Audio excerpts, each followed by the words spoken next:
D Board of Trustees to order. Let the record show that a quorum of board members are present. This meeting has been duly posted as required by Texas Government Code 551.049.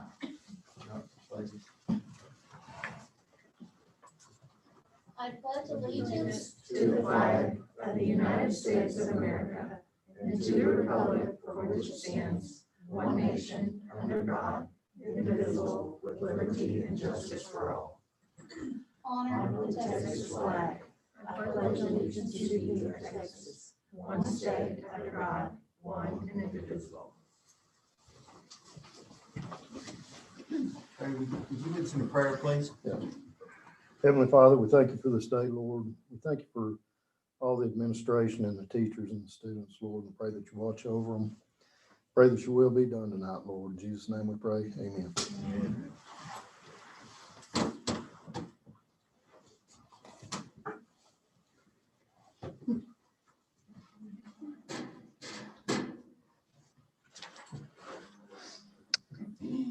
Okay. Open forum. We have no one. Thank you. All right, consent agenda items to approve the minutes, budget amendments, approve payment of bills, and the TASB policy 116 update. So as I went through, I noticed we had January and February together. In January and in February, we spent about 5,000 with Craig Owens on the HVAC stuff. Yes, sir. And we spent about the same with Train. So with Mr. Owens, we'd asked before, did he have the necessary documentation to be a vendor for us? Meaning insurance, everything that's required as a business to be a vendor for us. He's gone through that paperwork. Yes. So it says he's doing assessments. One time it's assessment and one time it's a repair. What does that mean? Some of it's, he's on the assessment side, he's coming in, we'll get a work order, he comes in and assesses what's wrong with the HVAC system. The other time, he's in there helping fix the problem. Once it's been assessed. January, we did a lot of heat exchange replacements. So he's there when we're doing that repair to make sure that it's getting done correctly. Okay, and is he under contract with us? Are we paying him by the hour? How are we doing this? Paying by the hour. He's about $20 an hour per cheaper or less expensive than what our current other contracted rate is. Plus, he also knows the systems extremely well. Okay, it just struck me that we were paying two different companies for the same type of thing. And relatively, I mean, Would you like us to look into seeing what the difference was between the Train and between? yeah, and I noticed that we had the same thing. One was for repairs, one was for assessments. But the same with Train. So I'm wondering why we're doing the Train to do part of it and Mr. Owens to do part of it. And our Train is nothing but the parts part of it. We buy the parts directly from them. Okay, so what we're paying Mr. Owens is labor only? Correct.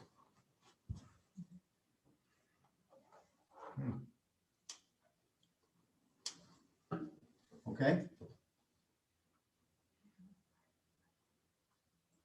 All right, that's all I had for that. Anybody else? I get a motion. Move that we approve consent agenda. Second that. First by Trey, second by Marty. All those in favor? Okay, agenda item number 4, missed school day waiver. All right, this year so far, we have missed 6 school days. In our calendar, we have 15 days over the required state minimum of minutes. So the governor has approved that we can have 3 missed school days due to the weather declaration. And with this waiver, we're seeking funding for the additional missed days.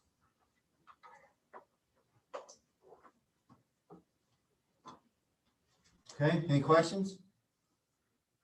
I get a motion? I move that we authorize the superintendent to complete the missed school days waiver on behalf of Boyd ISD. I'll say. Okay, first. Ken, second by Chris. All those in favor? Moved. Agenda item number 5, board resolution for employee pay during weather. All right, this resolution will authorize the superintendent to compensate district employees who remain willing and able to work during the week of February 15th through the 23rd due to the weather and the 2 water days. Any questions?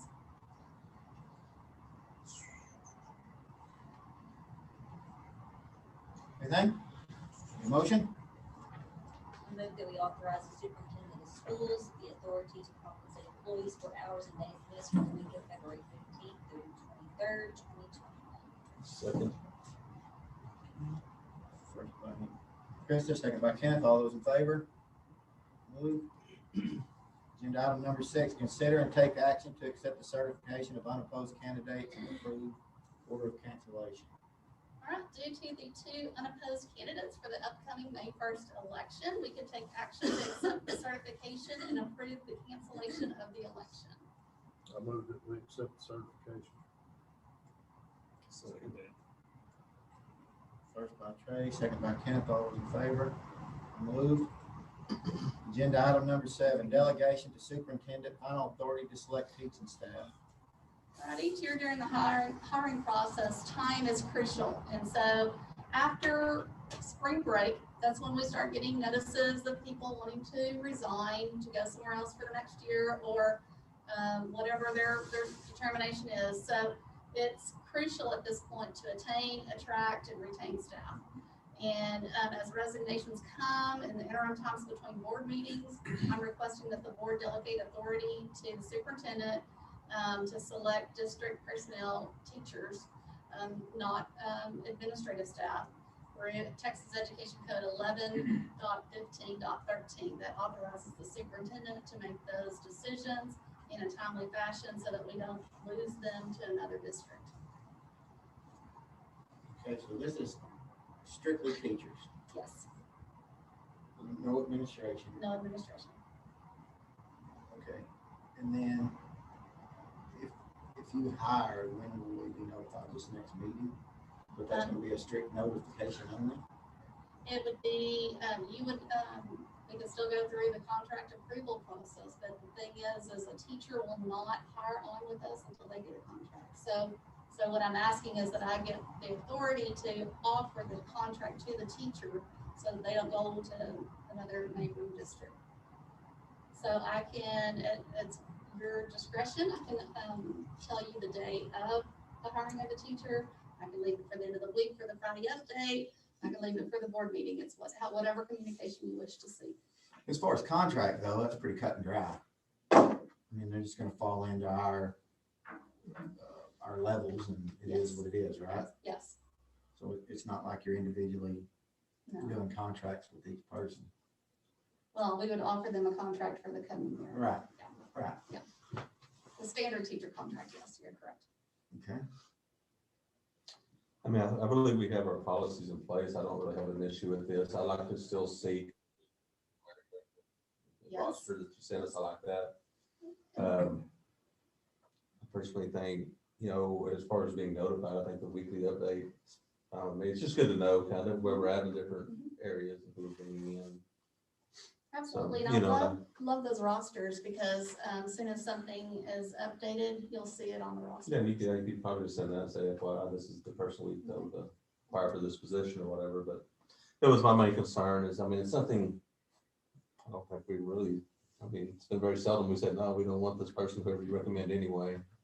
I just saw this on the agenda and that's what I was thinking about earlier. I think as long as we set a roster and we have our nepotism policy in place, some of those things we have to deal with. As long as they fall within our policy, I'm good with it.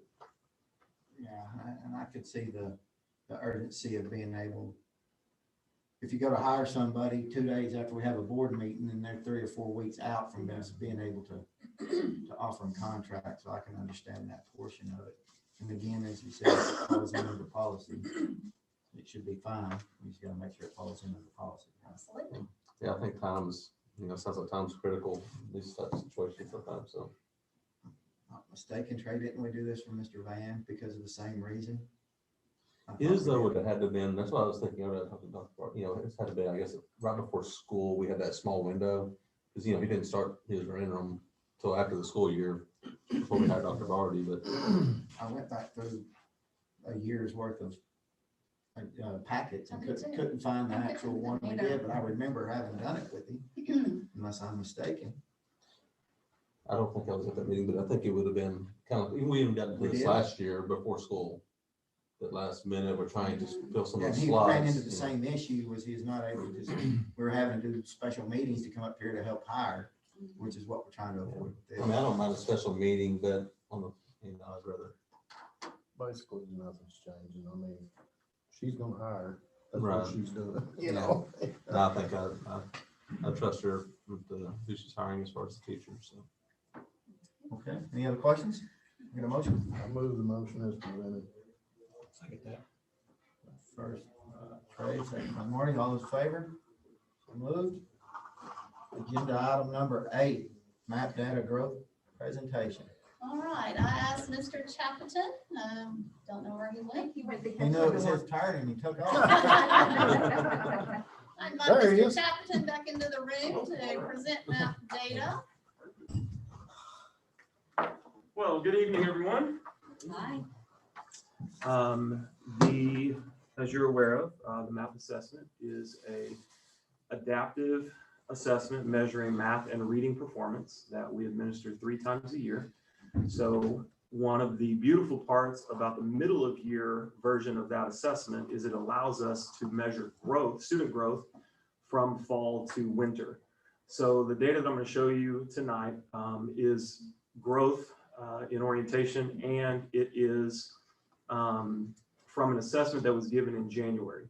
So by this point in the year, the last MAP test that we gave was in January. We're looking to give the end of year test in April. So just a timeline there. So when we began to look at growth in math, we looked at students K through 8. So this metric does not include Algebra 1 because the Algebra 1 test doesn't have the growth built into it. So kindergarten through 8 looked at 767 total students. 619 of them showed some type of evidence of growth as evidenced by that assessment. So when it compared the September administration to the January administration, there was some type of growth shown by the student during that time frame, which equated to 81%. In reading, the same metric over, you can switch slide, the same metric from K to 10, 481 out of 915 showed some evidence of growth, which equated to 61%, which we're going to talk about here in a little bit, because I'm already getting like, so what's up with those differences? As we move to a second slide on growth, what I want to point out is the difference between this math slide and the previous math slide, okay? The previous math slide that showed 81%, that was students showing some type of growth in some form. What MAP does is it projects student growth based on national norms and gives them a growth that they should obtain. So the 81% is they grew something, they may or may not have met what their growth projection was. So I'll use my own kid as an example. My first grader, he had a growth projection of 9 points. His observed growth, or what he actually grew, was 8 points. So in the terms of the 2 slides, he would have been on the first one, but not on the second one. So of our students K to 8, 54% of them met their growth projection. So that's the difference between the 81 and the 54. In reading, we had the 61% overall that showed some form of growth. We had 43% K to 10 who met their growth projection. This is, to me, a new level of data that is super exciting, because not only can we measure student achievement, but now we can actually measure their growth. So the way that I've explained it to parents in the past is when we're talking about MAP's achievement metrics, we're talking about a race that was run and is finished. When we're talking about MAP growth metrics, we're talking about a race that is still happening, and this is the place of your student at a given snapshot. So that's the overall difference there between achievement and growth. So let's go back one slide and not go there next. Yet. So as you can see from the data, there is a little bit of discrepancy between math growth and reading growth. And one of the things that we did early on was a root cause analysis into some of the reading gaps that we saw in researching the district even prior to coming here. And we've noticed some things, particularly in the foundations, in the elementary foundations of reading instruction, that had started to be addressed even before January of 2020, but very quickly after January of 2020 began to be addressed even deeper, which I'll get to here in a minute. So there is a second MAP test that we give. Originally it was K to 2, we now give it K to 5, and that is called MAP Reading Fluency. And what MAP, please next slide. So what MAP Reading Fluency is, it's an adaptive universal screener, and it also can function as progress monitoring. There are two types of MAP Reading Fluency tests, one that measures foundations and one that measures oral reading. Basically, there's one test that measures phonics, listening comprehension, and picture vocabulary. There's another one that measures your actual oral reading and the fluency at which you can do that. Boyd ISD utilizes MAP Reading Fluency. We started K to 2, we now go K to 5. When we're looking at this data, I'll explain it again, but I'm going to show you some kindergarten data, and you're going to see the phrase no expectation. The reason for that is we wouldn't expect a beginning of year kindergarten student to have high levels, if any, of phonological awareness or phonics word recognition. They might have gotten some in a pre-K experience, they might not have. So I'll explain that more when we get there, but I wanted you to know that on the front end. And then also know that by the winter MAP Reading Fluency test, second graders should qualify for the oral reading test. What that means is this test starts out by measuring foundational skills, phonics, listening comprehension, picture vocabulary. However, there's a point, winter of second grade, where a student should be on the oral reading fluency test because the phonics foundations have been laid. So that's a test that you can qualify for, but by the winter of second grade, we should be seeing a majority of our students qualifying for that test. Does that make sense? So you're going to kind of see two types of data for that reason. Not everybody takes the oral reading fluency test because there are certain metrics you have to make to then trigger that test. So let's go on. Okay, let's talk kindergarten. All right, when it came to the MAP Reading Fluency test and the measurement of listening comprehension skills, these numbers are number of students.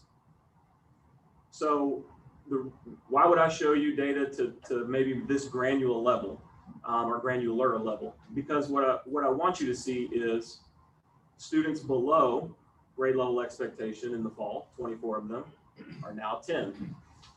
Students that are approaching grade level expectation, there were 14 of them, are now 8. And you can see from there on. In terms of listening comprehension, although overall our district percentages need to grow, no doubt, we're seeing growth in the foundations of our system, which is where we've been focusing primarily. And I'll continue to tell you more as we go on. Next one, please. In picture vocabulary, again, you're seeing some gains. We're seeing students trending in a good direction. Next slide. So now once we get into phonological awareness, this is a particular category where the test does not expect a beginning of year kindergartner to have phonological awareness per se. So those who come in with it, that's super nice. But I would argue that the winter numbers are more indicative of where our students are because they've had a semester of phonics instruction. So no expectation does not mean 0. It means you don't have a phonics expectation at that point in your educational career. So as we look at the 8, the 2, the 22, and the 54, I would say this is more of a baseline of where our students or where our kindergartners fall in this particular skill, which has me excited for the spring data to then draw comparisons. Our next slide is phonics word recognition, and you see a similar dynamic. Now, when I first looked at this, I said, hold up, exceeds from 55 to 10? Are you kidding me? The other piece to this test is just like our MAP growth assessment, the standards grow as the year progresses. So I may have scored a 85 in the fall. I'm just picking a random number. I may have scored an 85 in the fall, and that meant a certain thing. But in the winter, I scored 85 and the standard was 88, or the standard was 91. So my same level of performance isn't going to work in the winter because the standards are growing as kids are learning that grade level's curriculum. So again, I would say that the winter numbers are more of a baseline as to where our students are now that they've had a formalized semester of kindergarten. Next slide. Sentence reading fluency is another metric that this test measures. The reason that you see very few students is, again, we're talking about kindergartners. There's not necessarily the high expectation of sentence reading fluency by the midpoint of kindergarten, but I did want to put that data in as well. I think 4 is closer to where our baseline is in that regard. Let's talk, sorry. Before we get past kindergarten, if we were at, what was it, 66 and dropped to 10, 55, dropped to 10? Yes. That means we are behind the nation. Let's go back to phonics word recognition. So what that means So is we're not seeing the growth that we should see.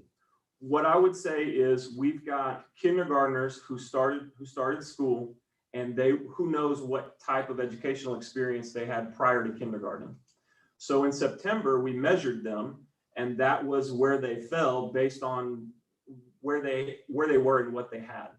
But now we've actually introduced TEKS-based grade level curriculum.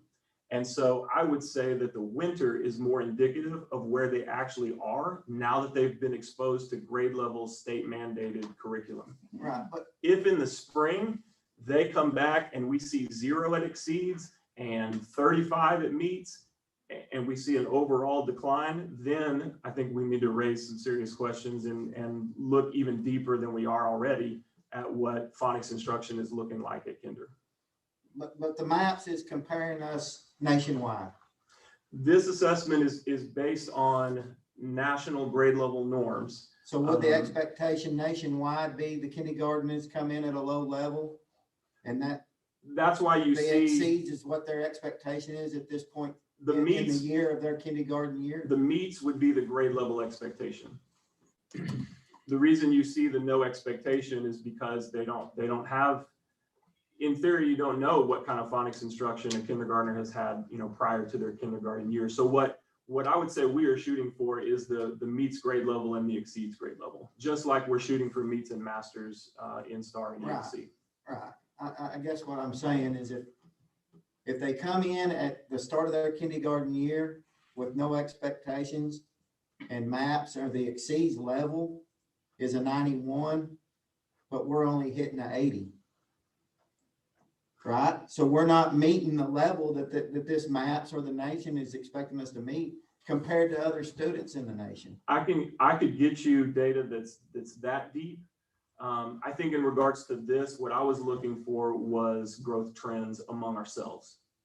At this point, we have some unique reading challenges they're not unique. They're unique to us. And so what I'm looking for is, are we growing kids in the direction of where they need to be? Okay. The way I see it, that first assessment's like a shot in the dark,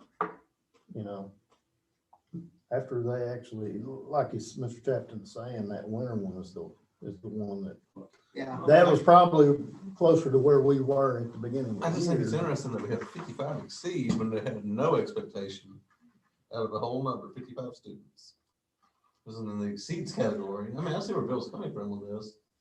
We're not growing at the rate we should, or we would But have one thing- 55 at exceeds Well, like you said, now. we've introduced TEKS, I would. then all of a sudden now that number's a 10. That was a. I think what I would say is that some of the 55 that you see at meets in the winter are the exceeds that were in the fall.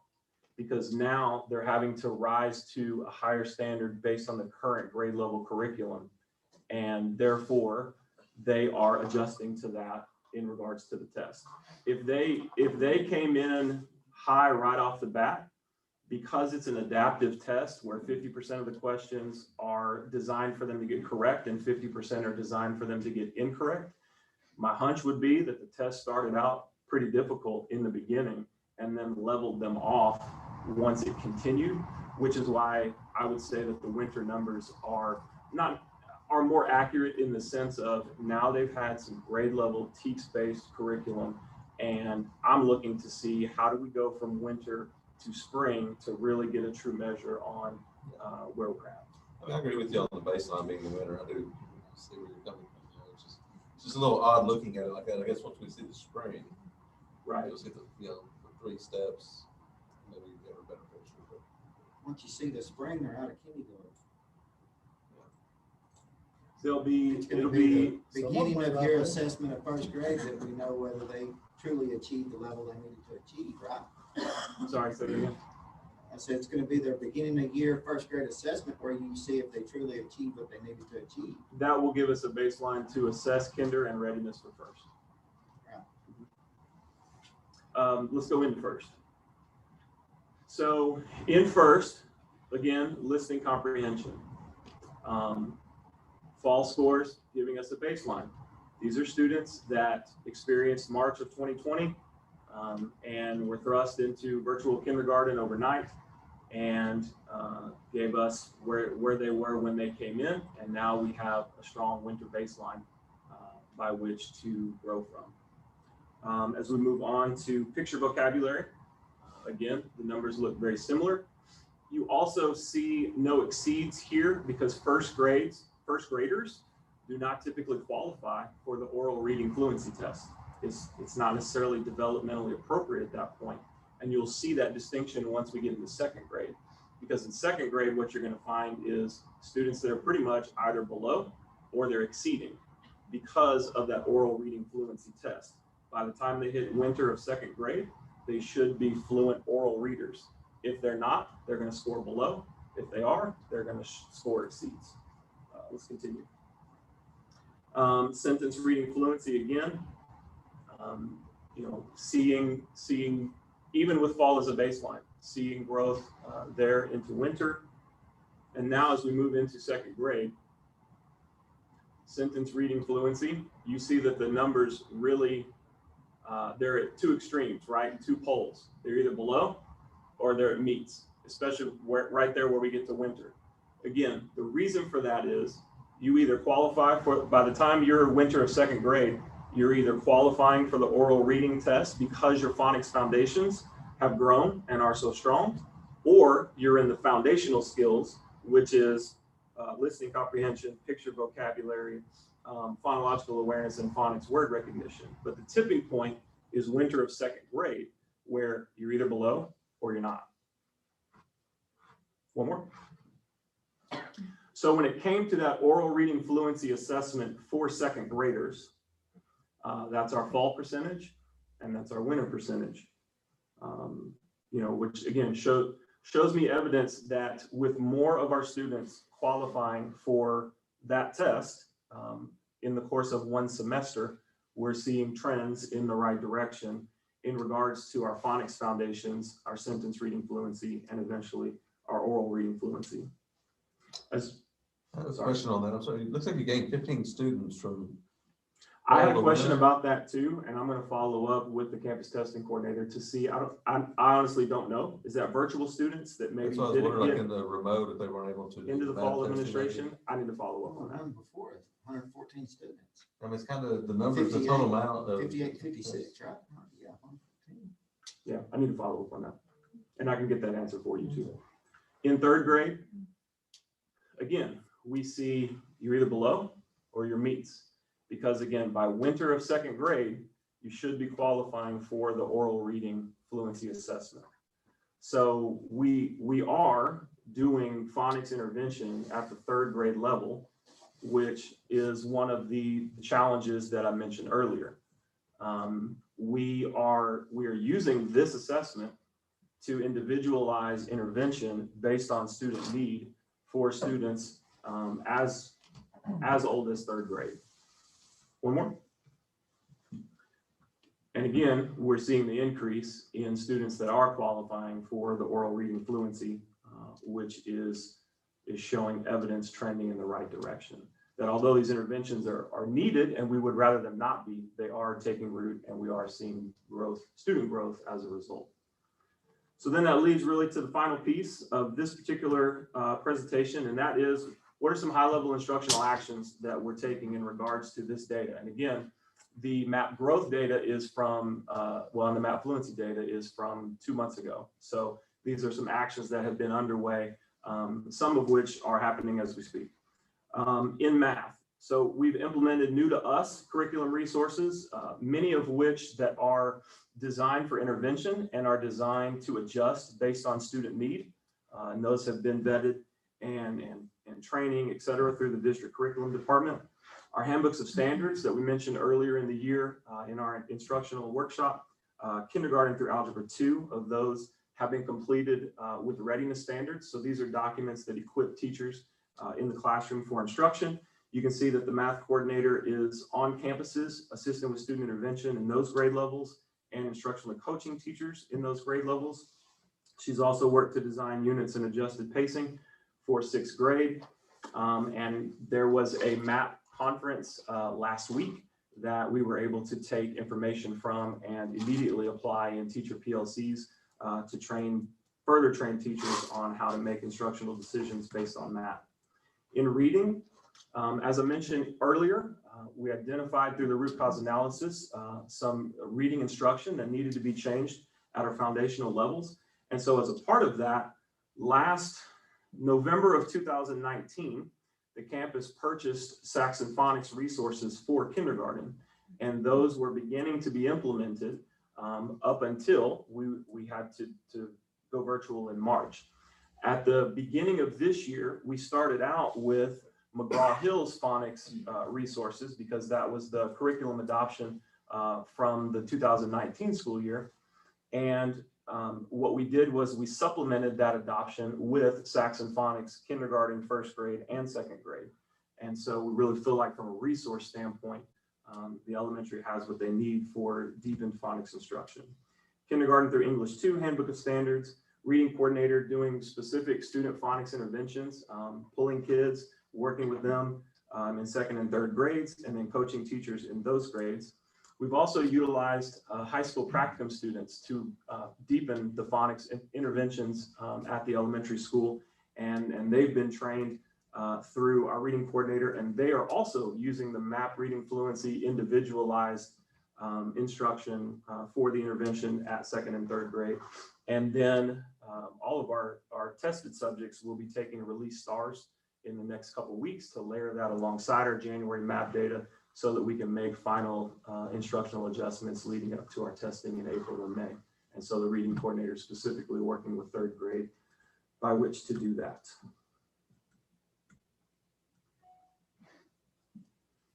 Are there any questions about MAP growth and MAP reading fluency? What'd you say, halfway through their 2nd grade year, they should qualify for the oral reading? Yes. And we had, what was it, 63% of our 3rd graders that went to 78? In 3rd grade, we had 69% in the fall and 78% in the winter.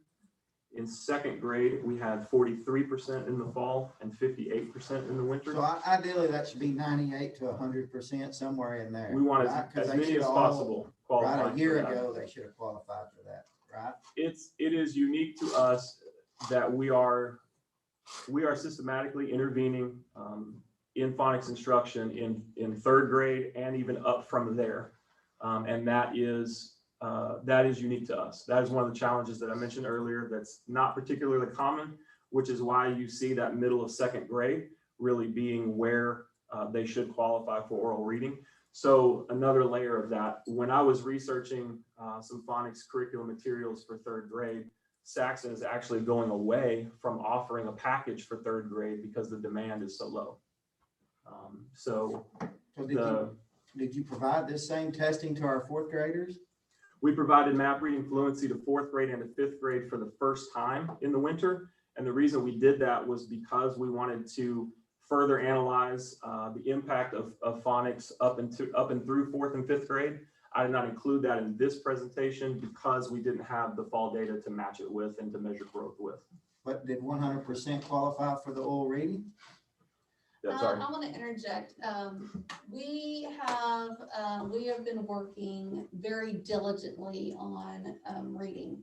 Phonics instruction prior to Mr. Van coming in 2019 and getting that initial Saxon phonics adoption was being done through a teacher-created phonics system that was not research-based. So what was being taught was not to the point of, it wasn't a solid curriculum that was being taught in our system.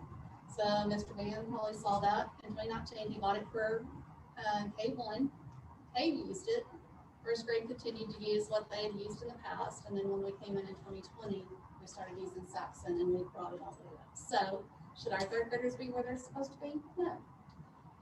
This is a systemic issue that's going we're going to have a lot of intervention.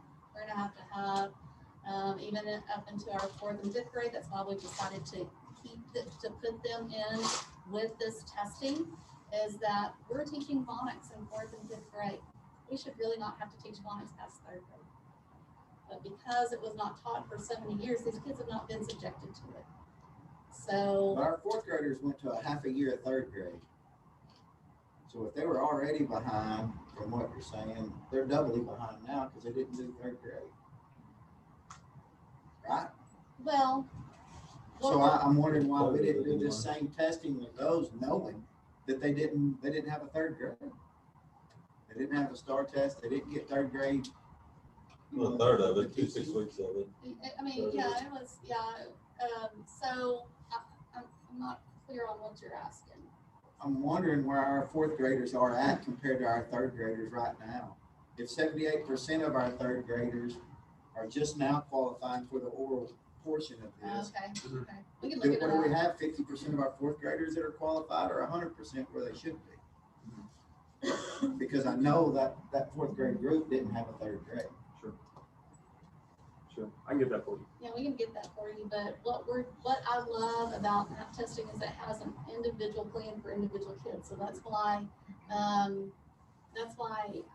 we wanted to go up through 5th grade, is that our teachers now know what to do for Bill, what to do for Krista, and specifically for that person, and that's what we're doing through our intervention time, and it's taking lots of effort. Our teachers are working so hard. They did not realize what they were using was not effective until we noticed it, until we got to the root cause. We were like, why are these kids not reading?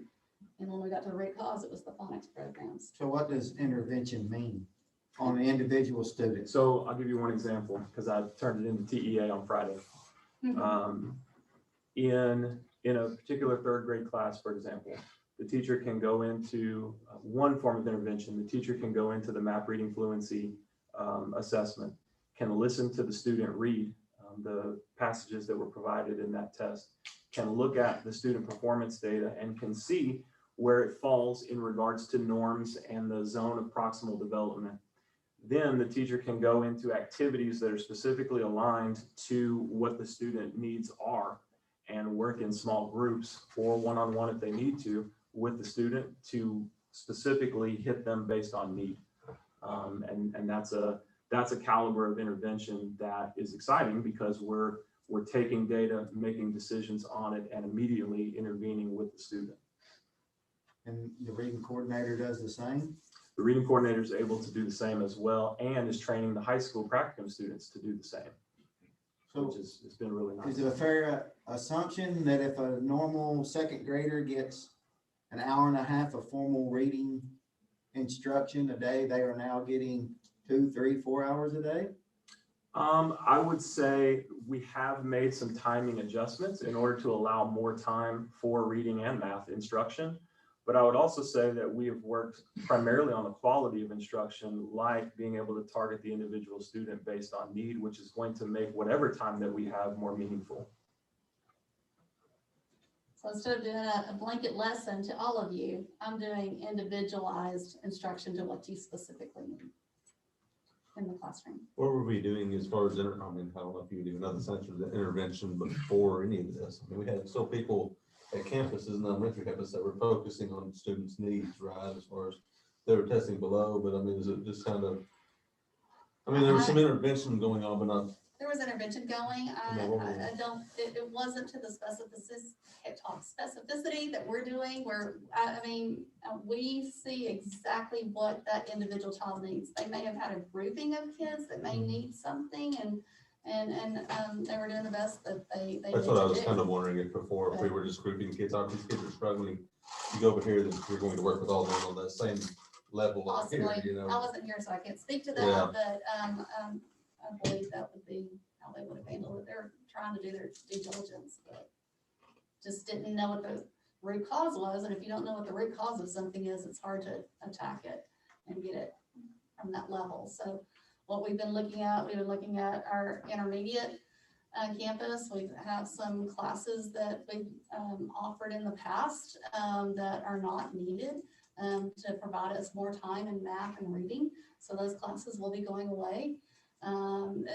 We're really focusing on the students and not the adults. I mean, yes, we love our teachers, we love our staff, and we're not going to hurt anyone by any means, but we're here for kids. So every decision we make needs to be student-centered, student-focused, not adult-focused, not for adult convenience. What is best for the child? So that's what all of our decisions are working on for this next school year, with our scheduling, with our timing, with the amount of minutes we put into math, put into English language arts. Are we going to double block? We're looking at all these things because it's not for adult convenience, it's what the student needs.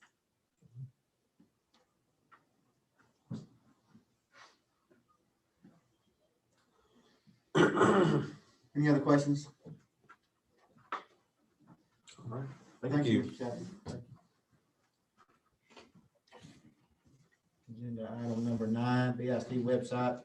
All Preview. right, the website preview unfortunately is not going to happen tonight. Miss Margarita was pulled away on personal business, but I do want to briefly say that we have a new website coming.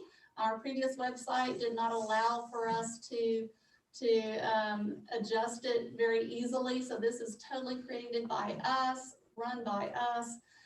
You will see in this website all information for all campuses will be run through the website, not through the social media that has been done in years past. And then also for calendaring, all activities will be run through a central location, Ms. Offit, and she will have it for the entire district. So our parents, stakeholders, anyone that wants to see what's going on at the high school, you can click high school, you can click elementary, you can click whole district, and you'll see what's going on in the whole district. So it's going to be a very good communication tool for us to have something streamlined and everybody to understand what's going on in Boyd ISD. So we'll get a preview hopefully next month. Very good. Agenda item number 10, 2021-2022 Boyd ISD calendar. I'll ask Mr. Chapton to come back up.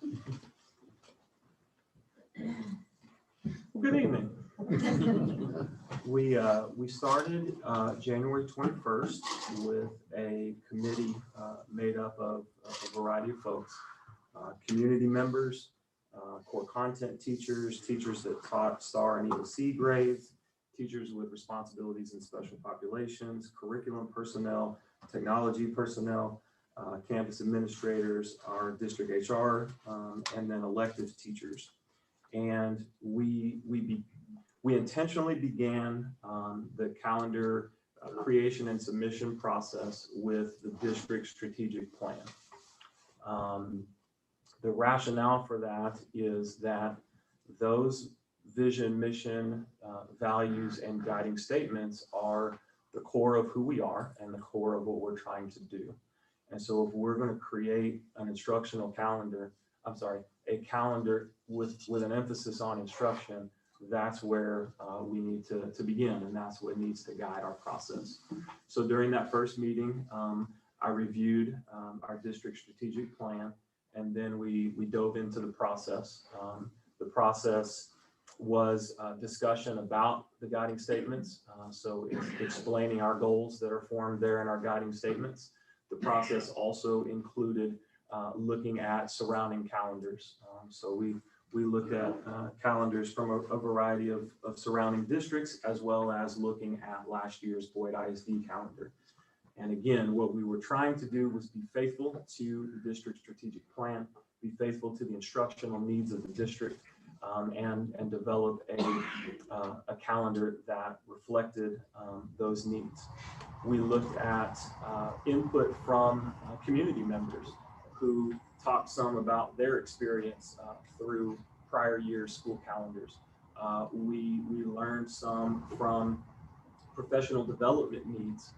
So if we are going to have maybe some more sophisticated assessment instruments like MAP and so forth, how can we give teachers the adequate time to analyze that data and to plan adjustments based on that data and to be trained on how to use it even better. So those were different elements that we looked at. We looked at how to maximize the number of instructional minutes. We approved missed school day waivers tonight. There are, as we see in the presentation, there are gaps that need to be worked on, need to be filled, and trying to find time by which to do that. And so we also looked at paring down the recommendation to the board of one calendar, rather than choosing from calendars that have differing number of days or differing numbers of instructional minutes, kind of taking from last year's calendar approval process, wanted to submit a calendar to you that had been vetted by the committee, that included community members, and that supported the instructional vision of the district. So what you see on page 1 is the calendar with the color coding, but I want to focus on page 2 and page 3. What you see there on page 2 is a monthly breakdown with the number of days for staff and the number of days for students. Obviously, you can see holidays, district days, etc. I wanted to highlight days like September 3rd, MAP, beginning of year analysis and instructional planning / professional learning. So this would be a student holiday, but this is a proactive, scheduled, and detailed teacher training day, where teachers again can receive some of the training and input that I mentioned earlier, where they can have time. We've coincided that with our MAP BOI window, where that data is hot off the press. They can begin to analyze and instructionally plan based on that.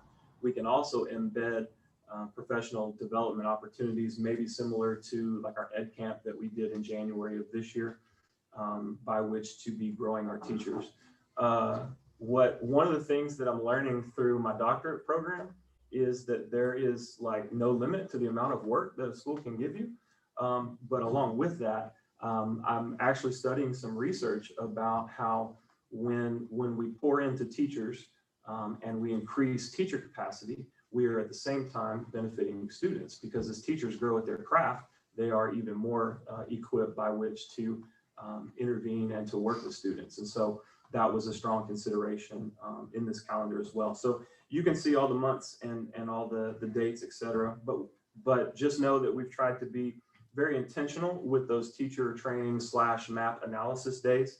We even put in a day there in February for analysis of the release stars, so that we can intervene in preparation for 2022's round of STAR tests as well. So I'll go down to the key factors that led to the committee's recommendation. So this particular calendar has 4 more instructional days than our current school calendar, which means it would have 177 school days. Right now, our school days are 465 minutes. So 177 times 465 gives us 82,305 minutes, which is just under 2,300 minutes more than we have this year. So again, thinking through maximizing every minute, but how can we also get more of them so that we can do the work that we need to do. As I mentioned, the built-in proactive days for student data analysis, etc.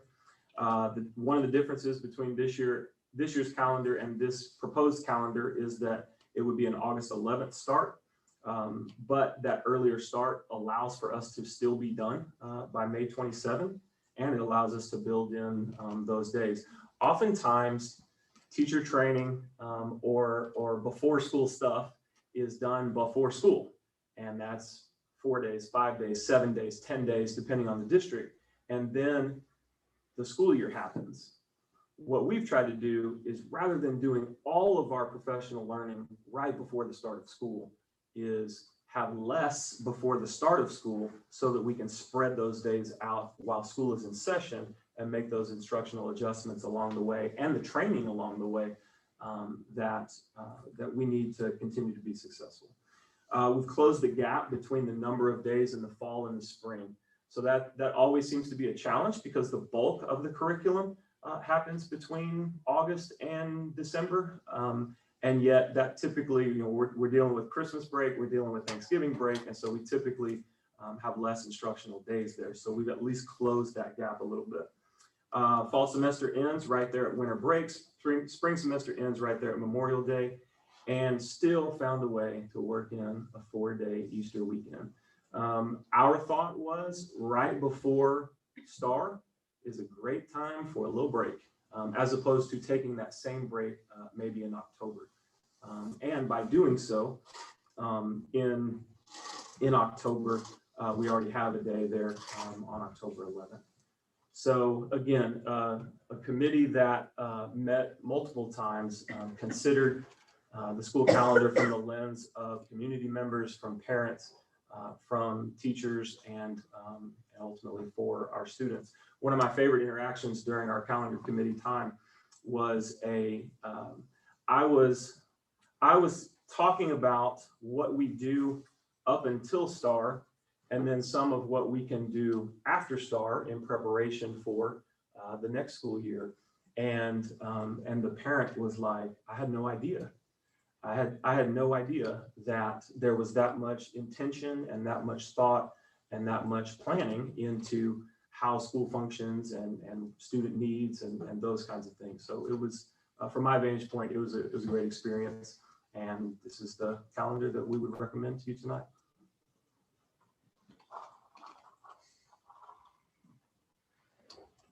Okay, any questions?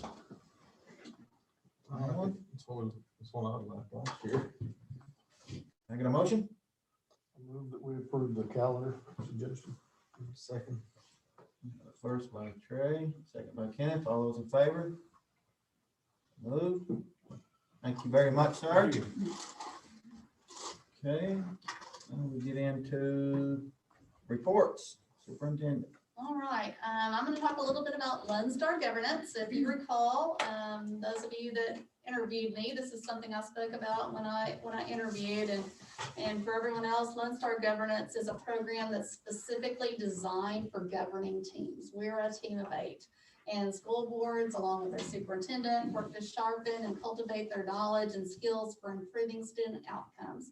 And student outcomes is student learning.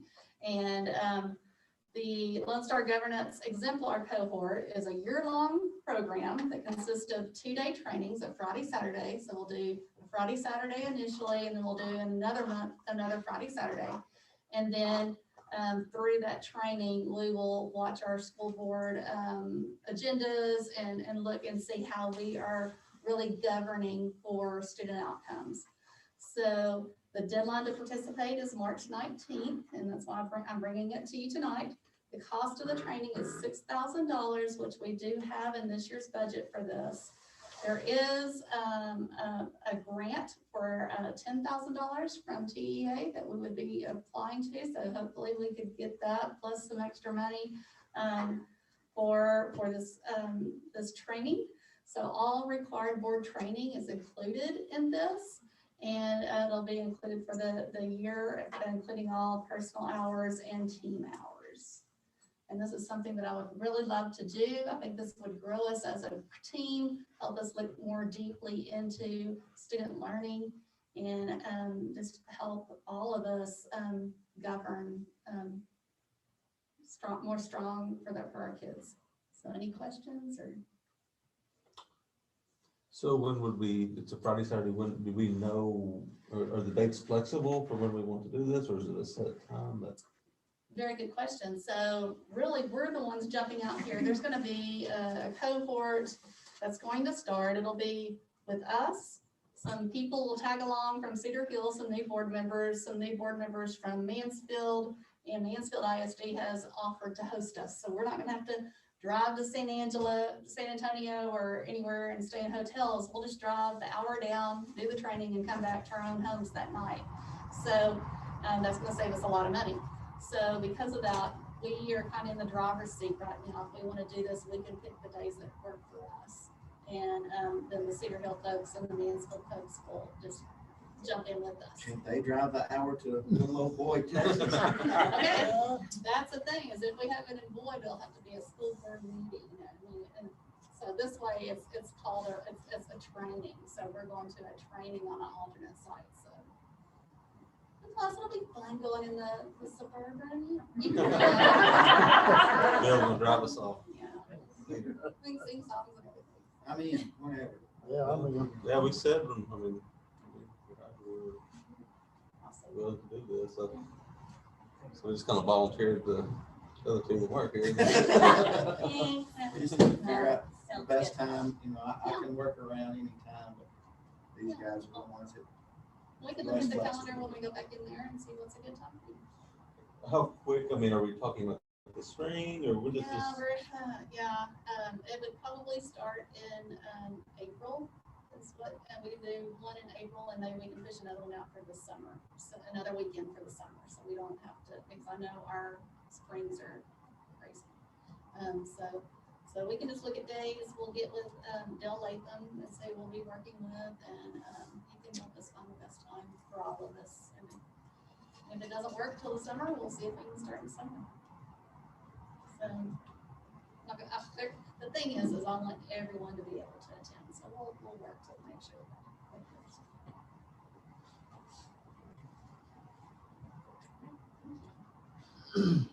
gotta go hang out with some rookie school board members. Sounds like it. There you We'll go. have a You good can time. impart all your wisdom. We can get a big city education. Meet the people that'll be moving out here over the next few years. No, I need you to tone that down. you might be wrong. Blow it on it. Okay, All right. Next up on my report is Governor Abbott's mask ruling versus TEA ruling. On March 2nd, 2021, Texas Independence Day, Governor Abbott issued Executive Order GA34, which addresses the state wearing of face masks or face coverings, and it takes effect on March 10th. TEA's authority to implement operational requirements for schools remain in effect. So what the governor said is no masks, but then TEA says, well, we're still doing what we've been doing until a board determines otherwise. So as a result of lifting the mask order, TEA updated its public health guidance under this updated guidance, and a school system's current practices on masks may continue unchanged, which means will continue unchanged. Local school boards have full authority to determine their local mask policy. In addition, the federal quarantine measures are still in effect. So we can have our own mask policy, but we're still under federal quarantine for the 10 days. So to put this in perspective, this means that any student or teacher subject to a positive COVID person would be exempt from quarantine if they're wearing a face mask. If not wearing a face covering, that person would have to quarantine for 10 days. So you can have your freedom for not wearing a mask, but you're gonna have to lose your freedom to go quarantine. Or you can wear your mask and not have to quarantine. So this decision is critical, and it must be studied for our students, teachers, and competing teams, including our number 4 Yellow Jacket baseball team. I just have to tell you that I'm still kind of going through some post-traumatic stress, I guess, a little bit from last year. It was not easy to lose our teams competing, and graduation and prom and everything that we lost last year. So my my recommendation would be to continue our current practices through the 2021 school year, evaluate it over the summer, and determine what we're gonna do for next school year. Another possibility could be to survey parents and parents and staff, or create a committee to study this situation, or you can act on it. So at this point, I do want to go on record as saying I would like to, we've gotten everybody going the right way. Everybody's wearing masks. We're doing good. Our cases are way down. We're doing a really good job. We've got so much that we could lose by lifting this at this point in time. There's still cases out there. I talked to someone from Springtown today. They have 4 cases that just came up today. So they're having trouble with this. Bridgeport, they had 2 cases today. So it's still right around us, and I'm just really, really nervous to make any huge steps.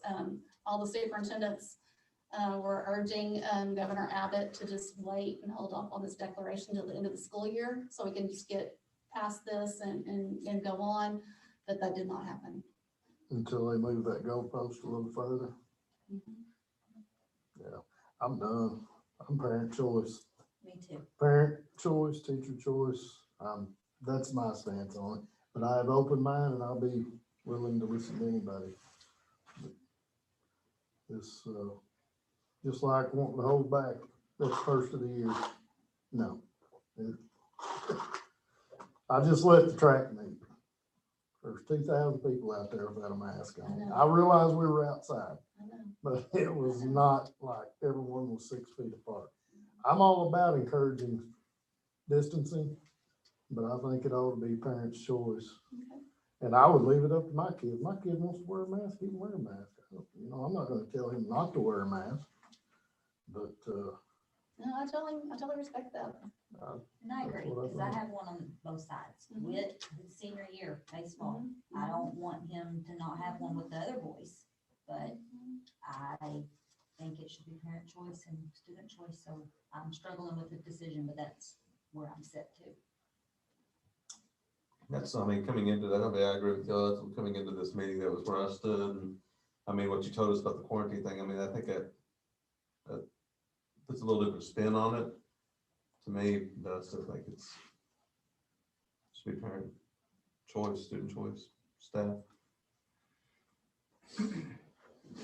So how's it gonna affect our virtual students? We're gonna have students leaving to go virtual now. That could be an unintended consequence, absolutely. Because right now we've had people come back to us underneath these circumstances. And if that were to change, I could see that some would leave. But I haven't surveyed anyone, or I don't have any numbers on that, but that could be an unintended consequences, that we do lose kids back to home. But we are now doing, they check in for each class, correct? Yes.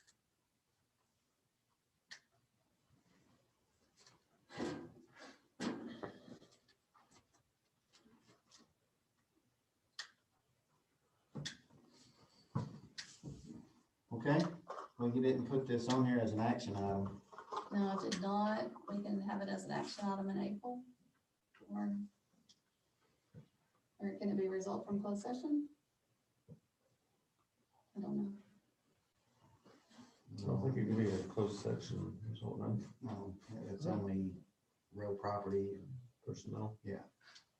listen, guys, if it takes another month, it takes another month. But Right. we've got to, you know, this is going on, I think it's going on long enough, and if you follow the science, you know, well, they got a 0.0125% of a young kid, you know, that is asymptomatic of spreading it to someone else, you know? And don't quote me on that, I may be a little off, but I mean, it's a very small chance. If your kid's sick, keep them at home. I mean, that needs, that was before all this, you know, if your kid's running a fever, keep them at home. Well, look, Bill said, I mean, we want them in the classroom. We've been pushing hard to get them in the classroom and get away from the remote and things like that, but for the parents out there that have concerns about sending their kids and what they bring home, there still is that option. We're not taking that away from them. I mean, it's not really what we want, but it is there, if that's their concern for their, you know, their health and their beliefs with the mask, you know, if they're effective or whatever, but. So what we could do in the next few weeks, we can survey parents, see what they would do, whether they would stay in school without a mask, whether they would take their child and do remote learning. Possibly even get a committee together to just kind of look at this a little deeper and give you a little more in-depth information if that's what you prefer. What's our April meeting? I mean, Lord knows, if we're gonna offend 80% of the community, then no, I don't wanna do that. We're here to make sort of decisions for the majority of the community. And I don't mind putting out that, but I can tell you, I've already talked to other school board members in other towns in Wise County, and some of them done some surveys. I know Paradise had. And, you know, out of the 162 teachers that did the survey, 104 of them was ready to get rid of them.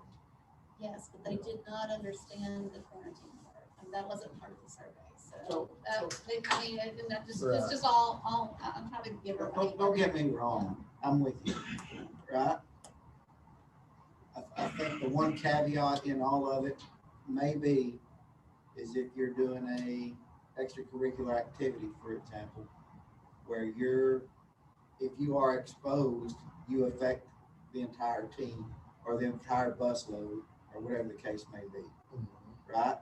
So I could see if our one act play was going to compete somewhere in the suburban, they have to wear a mask to be together. I don't So know that- what we did the last 200 years when somebody got flu and exposed everybody to it. I'm with you. But 200 years ago, we didn't have a 10-day quarantine period that prevented the rest of the team from being able to participate. I think some of the coaches are requiring Right, that so they're thankful. that's the one caveat that I put I into agree. it, Right. because the actions of the one could affect the many. Yes. But who's to say I go to Dallas and go to work and get it over there, bring it home, give it to my kid goes to school and gives it to everybody else. I understand. Right. There's a You know See, that's a hundred prime of those. example, then the whole team, like, it's like the 7th grade football team. and But our if your combat. kid goes into the classroom and exposes somebody in the classroom, that kid in the classroom had the option of wearing the mask or not, chose not to and got exposed. Right? But once you get on the team where there's 20 of them and if 5 of them get exposed, they're now can't compete in district or whatever. I mean, it just seems to me, ask them to wear a mask and you limit that. That's the thing When about the they're on bus. quarantine. I mean, my son, he's what missed football and basketball both, and it happened because he sat next to someone in the lunchroom. He was at an assigned table. And I'm just thinking, I mean, I don't really have, I mean, you got baseball, different things. I mean, whether it's prom or graduation or banquets or whatever. I just think the quarantine thing changes a little bit, but I am over the whole mask thing as far as.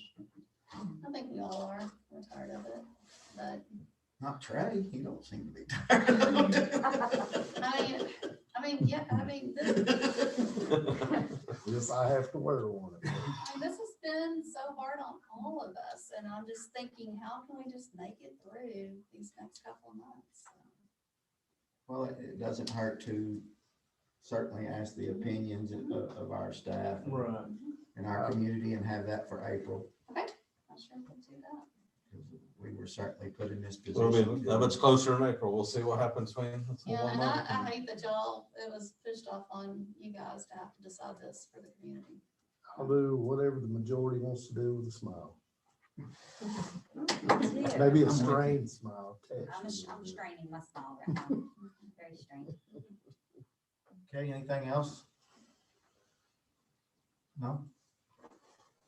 Or that's it? That's it. Assistant Superintendent? I've had the pleasure of talking to you all tonight. I'll be back. Okay. CFO? How are y'all? Good, how are you? Great, great. I just wanted to give you kind of a brief update on the template and where we are. What I included in your packet is a template run using the ADA hold harmless numbers. Yes, ma'am. I made the mistake and I put all of her attachments are on Chief Innovation Officer and not Financial Officer. So go down to the next one. So I apologize for that. I'll wait till you get there. I think I'm on last month's school board meeting anyway. I don't have my glasses. Oh, man. This is gonna change anyway, so maybe it's just okay. So what I've given you is the ADA hold harmless numbers for the entire year. There is about 25 ways to slice and dice what we're gonna do with revenue this year. We have already put in our attestation or whatever it's called. I'm sorry, Dr. Roy, I don't know the name of it, but to do the first 6 weeks hold harmless. We still have the option of picking up the third 6 weeks hold harmless.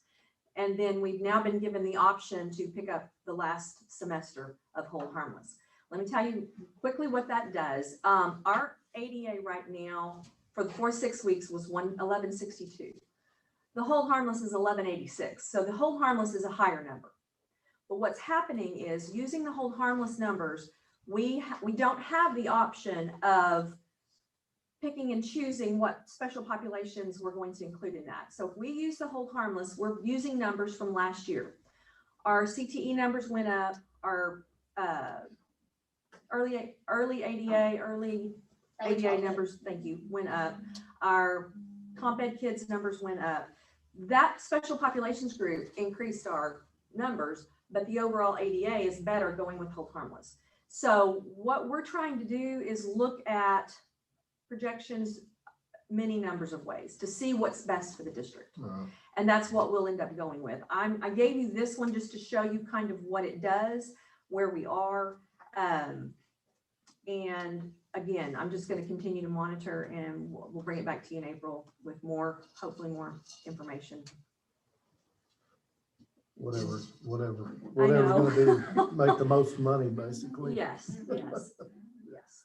So do you have any questions that I might be able to answer or? Well, if you use the hold harmless, will it affect the school rating? Well, we're not gonna have school No, rating this year. no, first and all, it will Because not. you have to discount CTE and things you've grown in. We will just be looking at the numbers that we brought in from last year. And it won't, I don't believe that will affect us in any way. Okay.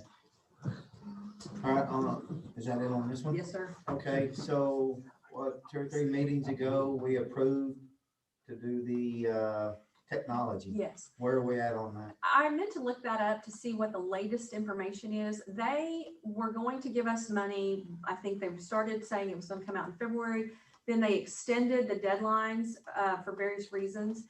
And the last email I got from TEA, I want to say it was end of March, could be 1st of April before we get those funds. But they've extended the deadline several times and that's pushed it back. And did we qualify 100%? We don't know still. We still don't have anything. They've not told us because it's frustrating to me because they made us jump through hoops to get it in. And at the time that we got it in, they were saying that your numbers, you're gonna be able to get a higher amount. Well, with them extending it, that allowed other people to come in and to get money. Great for them. But they did say in one of the communications I got that it would not be what we initially thought it would be. I don't have a percentage. It will still be more than we had. It will still pay, I would guess, a good portion of what we submitted. But I don't have a number for you. Okay, all right. Anybody else? Thank you. Yes, sir. Okay, Chief Innovation Officer is not here. Maintenance, operations and security. I have nothing to add. All righty. So it is now 7:45. And we're going to close session pursuant to Texas Government Code 551071 and 551074.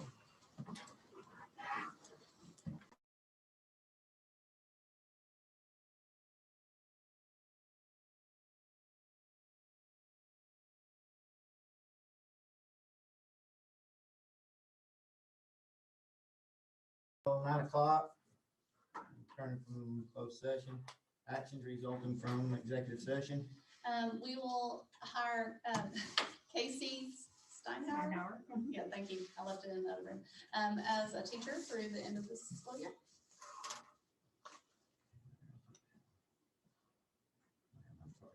Butchering how you spell it. Okay, I go first. I move we approve the hiring of Stacy.